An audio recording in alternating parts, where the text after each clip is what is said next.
Students, whatever homework is given to you, you have to submit it on the very next day between 8 am to 1 pm to the given WhatsApp number, and it is compulsory to submit your homework as your attendance will be marked on the basis of your submission. Now we will see discovery of fire.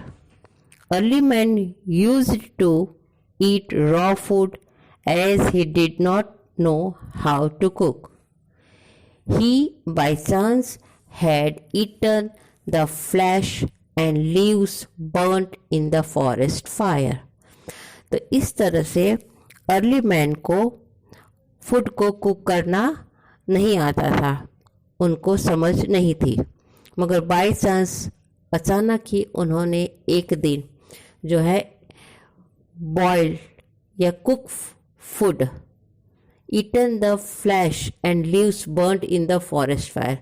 तो इस तरह से जो forest fire के अंदर जो है flash यानी कि कोई भी एनिमल का जो मीट होता है वो जो कुक हुआ था फॉरेस्ट फायर में, वो उन्होंने एक दिन खा लिया और उन्हें समझ आया कि इस तरह से कुक फूड भी खाया जा सकता है या फूड को या फ्लैश को कुक भी हम कर सकते हैं फायर के द्वारा।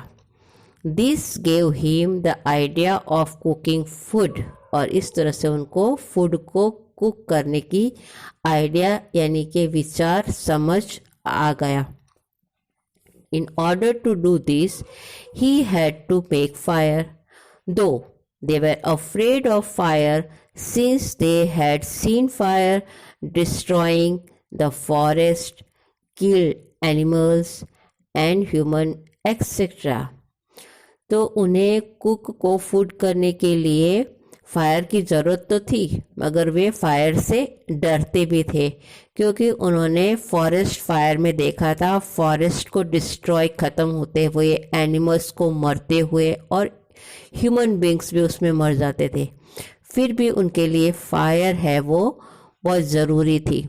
They might have seen spark coming out from rubbing stone that rolled down from the hills or some other way and got the idea to make fire by rubbing two stone against each other।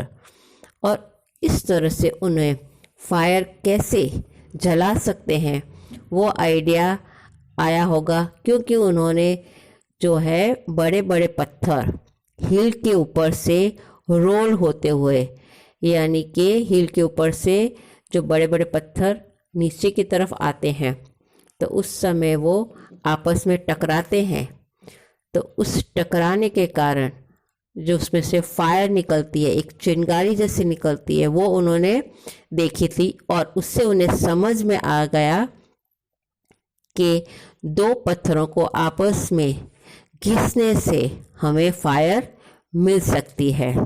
उन्होंने वो देखा था। This would have give them the idea of making fire, और इस तरह से दो पत्थर को घिसने से फायर मिलेगी, वो उनके दिमाग में आइडिया आ गया, समझ में आ गई। और इस तरह से उन्होंने सूखे घास को इकट्ठा करके उस पे दो पत्थरों को आपस में घिस कर चिंगारी के द्वारा जो है फायर यानी आग जलाना सीख लिया। They must have seen that they could set dry grass on fire with the sparks, और इस तरह से उन्होंने अपनी ज़रूरत के लिए आग जलाना सीख लिया। The early man must have also notice that animal were afraid of fire and this would have helped him keep them away and to protect himself। और इस तरह से साथ साथ में उनके खाने के लिए जो है आग तो उन्होंने जलाना सीख ही लिया, मगर साथ साथ में उन्होंने ये भी देखा कि आग से एनिमल्स जो हैं वो डरते हैं, और इस तरह से अगर वो अपने आसपास आग जला लेंगे तो वो एनिमल्स बड़े बड़े एनिमल्स से भी बच सकते हैं। और तो और जो फायर है वो उनको जो वार्मनेस उनको ठंड से भी बचा देगी और उनको जो है डार्कनेस जो अंधेरा होता है उसमें भी जो लाइट मिलेगी तो वो अपने आप को इस तरह से भी वो बचा सकते हैं, अंधेरे से भी बचा सकते हैं। तो आग सीखने के साथ साथ जो है उन्होंने फूड को कुक करना भी सीख लिया, एनिमल्स को दूर रखना भी सीख लिया और अपने आप को वो वार्म भी रखते थे, ठंडी से बचाते थे और अंधेरा हो जाता था तो वो इस तरह से लाइट करके भी अंधेरे से जो उनको डर लगता था उससे भी वो बचने लगे। तो इस तरह से आग से उन्हें तरह तरह के फायदे होने लगे। The major step towards achievement would have been the cooking of food. मगर इसमें सबसे बड़ा उनको फ़ायदा ये हो गया कि वो अपना अनाज, अपना खुराक जो है, फूड है, वो पकाकर खाना। Now next discovery is discovery of caves. Caves यानी गुफाएं। उन्होंने अपने आप को सेफ जगह पर रहने के लिए केव्स भी ढूंढ ली थी, यानी कि उनका घर भी उनको मिल गया था। The life of early man improved slowly but steadily. वो अपने आप में नया कुछ ढूंढ रहे थे, अपने आप को इम्प्रूव कर रहे थे, स्लोली मगर स्टेडीली, मतलब धैर्यपूर्वक जब वो अपना आगे बढ़ रहे थे। With the change in life and finding of food solution to their problem, they would have realized to need to cover their body and find a safe cozy place to live। तो जिस तरह से उन्होंने जो है food का solution, food को कैसे हम प्राप्त कर सकते हैं, कैसे पका सकते हैं, वो धीरे धीरे सीख लिया। तो अब उन्हें ज़रूरत लगी it need to cover their body. अब अपने बॉडी को किस तरह से हम कवर करें और अपने आप को किस तरह से हम सेफ जगह पर रख सके या कोई सेफ जगह हम ढूंढ लें ताकि जो है हम एनिमल्स से और तो और टेम्परेचर, हॉटनेस, कोल्डनेस, रेन, उससे अपने आप को बचाकर आराम से हम कहीं पर रह सके, ऐसा उन्होंने ज़रूरत महसूस करी।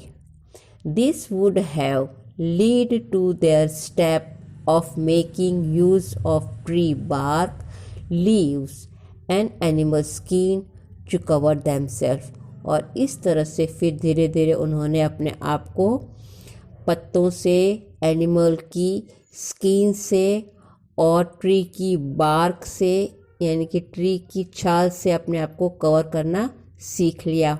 इन order to ensure safety and avoid the extra temperature they would have started living in caves. और इस तरह से ठंडी और गर्मी से बचने के लिए उन्होंने केव में रहना, गुफाओं में रहना सीख लिया, स्टार्ट कर दिया। The cave protect them from rain and cold winds, wild animals, hot and harsh sunlight। और इस तरह से एनिमल्स से वो बचने लगे, टेम्परेचर से बचने लगे, कोल्ड और हॉट टेम्परेचर से बचने लगे, रेन से बचने लगे। और इस तरह से वो गुफाओं के आगे फायर को भी जला के रखते थे, तो उन्हें लाइट भी मिल गई और साथ में जो है एनिमल्स से भी वो बच जाते थे, उनको डर भी नहीं लगता था रात के अंधेरे से। तो this so that the human beings were developing rapidly and were becoming expressive about life. तो इस तरह से जो है वो अपने आप को अच्छा जीवन की देने के लिए आगे बढ़ने लगे। और तो और उन्होंने painting of animals, hunting and human life can be seen in such caves. और जो पहले की गुफाओं में एनिमल्स को वो हंट कर रहे थे, इस तरह के पिक्चर्स भी उन्होंने ड्रॉ किए गुफाओं के अंदर। वो कैसी लाइफ जीते थे, ह्यूमन लाइफ कैसी थी, उसके भी पिक्चर्स हमें देखने को मिलते हैं।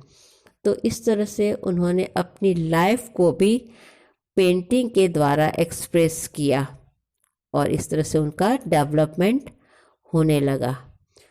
तो इस लेसन में आपने अर्ली मैन ने एक के बाद एक जो है चीज़ों का, टूल्स का, फायर का, केव्स यानी घर के लिए तो धीरे धीरे उन्होंने अपने खाने का यानी कि रोटी, पहनने के लिए यानी कपड़े, और मकान यानी कि रहने के लिए केव्स, धीरे धीरे उन्होंने उसका डिस्कवरी